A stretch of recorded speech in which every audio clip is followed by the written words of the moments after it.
Hirit ng United Nationalist Alliance o UNA, dapat isailalim sa lifestyle check si dating Makati Vice Mayor Ernesto Mercado dahil sa mga questionable di mano nitong ari-arian gaya ng isang isla sa Coron, Palawan. Handa naman daw dito si Mercado. May report si Ruth Cabal. Hindi pa tayo tapos dyan. Maghahabla ako dyan. Hindi ko tatanggapin yan na lagi na lamang dun sa pista tinatawag akong magnanakaw. Bumuelta si Vice President Jejomar Binay laban sa patuloy umanong paninira sa kanya. Sinabi ito ni Binay sa isang press conference sa Cebu. Tinanggi niya ang mga pagbubunyag sa pagdinig ng Senate Blue Ribbon Subcommittee kaugnay sa paggamit daw ng dummy sa mga condo units sa Makati. Isa sa sinasabing dummy si Ariel Olivar na umano'y surveyor ng kontrobersyal na farm sa Rosario, Batangas, di raw kilala ni Binay. Hindi rin daw overpriced ang gusali ng Makati Science High School. Ang United Nationalist Alliance ni Binay, pinuntirya naman si dating Makati Vice Mayor Ernesto Mercado. Sabi ni UNA Interim President at Representative Toby Chanco, dapat isailalim sa lifestyle check si Mercado dahil daw sa di maipaliwanag na yaman nito.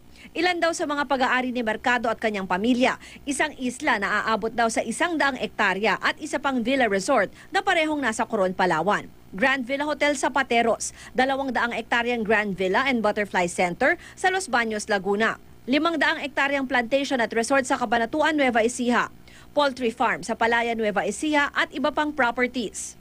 May iba't ibang negosyo rin daw na nakapangalan kay Mercado at sa kanyang mga anak. Ang tanong ni Chanco, paanong naipundar ni Mercado ang mga ito? Posible raw na ebidensya ito kung paano siya nagpayaman nung nakapwesto pa sa gobyerno. Nakausap ng GMA News sa telepono si Mercado na nakasailalim sa Witness Protection Program. Handa raw siyang humarap sa lifestyle check. Kinumpirma ni Mercado na meron nga raw siyang pag-aaring isang isla sa Palawan pero nasa mahigit 1 hektarya ito at hindi aabot sa 100 hektarya. Nasa mahigit 40 million pesos daw ang estimate niyang halaga nito. Wala raw ito sa kanyang salin dahil nabili niya ito pagkatapos na niyang maging opisyal ng gobyerno. Pag-aari rin daw ng pamilya ang mga nabanggit ng una na property sa Pateros, Laguna at Nueva Ecija pero hindi raw daan-daang hektarya ang mga ito.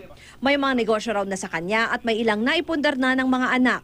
Sa pinakahuling salin ni Mercado noong 2009, may dineklara siyang 17 real estate property at negosyo o business investment na mahigit 23 million pesos, bukod pa sa stock investment na 20 million pesos.